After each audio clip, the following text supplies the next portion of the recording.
Hey guys, Merrick here with Movement Real Estate Group. Just want to give you a quick update. As you can tell, I'm not at my office, I'm at home. Like many of you, with COVID-19, a lot of people have been reaching out and asking me, Merrick, what's going on with the real estate market locally? Let's just jump in. This is going to be a bit more anecdotal than heavy evidence laid with stats to back up my points. I will do that probably about a week and a half when I get the numbers for March.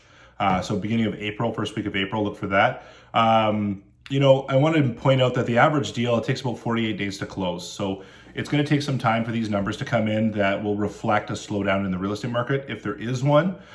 So I'm not going to get too heavy into my opinion of what's going to happen. I'll touch on it a bit, but let's wait for the evidence and then we'll talk about the evidence specifically. So jumping in, let's get into a few more things.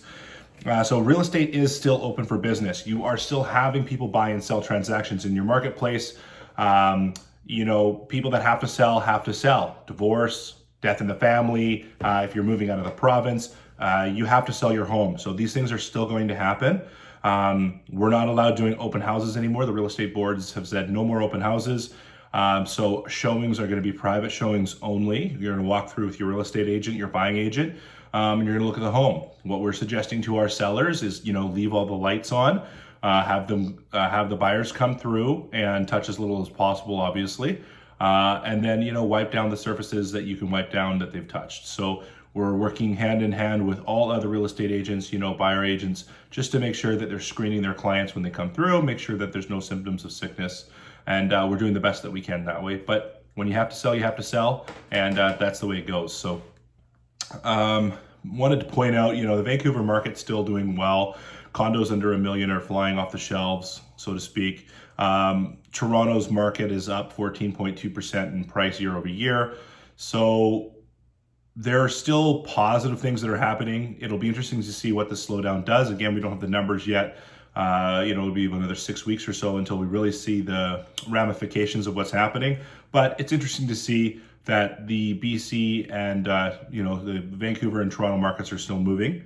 BC has a tendency to hold on to their assets. In 2008, when the downturn came in the housing market, BC had in July of 2008, before the downturn, they had 10,474 active listings in the Fraser Valley Real Estate Board. So Fraser Valley, Surrey, Maple Ridge, Mission, not Chilliwack, Abbotsford, Langley. So in just that little area, they had 10,470 listings. In the next July of 2009, there was 7,905 listings. So the listings had come down almost 30%, big drop. Put that in perspective, there was 4.3 million people living in BC in 2008. Fast forward to now, there's just over 5 million people in BC, and we only have 7,581 listings in July. So our population's increased by just under 700,000 people, and we don't have any more listings.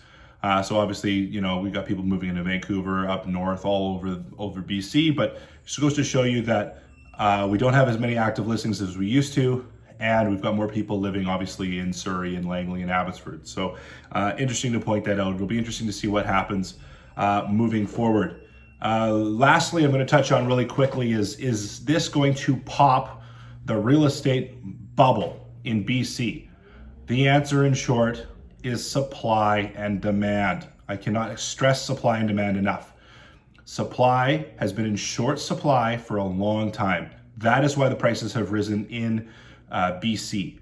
Okay, now if a lot of people are foreclosed on and a ton of listings get put on the market through banks and foreclosures and stuff like that, you're going to see prices come down because there's only so many buyers for so much product. Okay, however, if their extensions are given, if 6 months extensions are given, deferred mortgages, the Canadian federal government steps in and says, hey, banks, you're going to put the pause button on for 6 months, then you will not see extra inventory hitting the market. You may have people realizing that they're overextended and sell. Great. That's what the stress test has been for and stuff like that, is so people don't extend themselves. So I don't think, in short, that this will cause a huge downturn in price. like I was trying to express in 2008, people just held on to their homes. They just didn't sell. They just kind of sat on it. So I think you'll see the same thing. I think anyone that doesn't need to sell will kind of sit on it. Worst case scenario. So we may see fewer transactions this year, but I don't think that we're going to see a difference in price or a drop in the bottom of prices and stuff like that. It's just not going to happen. There's just too much demand in BC. The population's been rising and rising, and the cities have been slow for development for years. This is making the situation here dire. And even if some people are going to get foreclosed on, I don't think that there would be enough foreclosures to fill the need for the buyers. Now, obviously, there's going to be fewer buyers.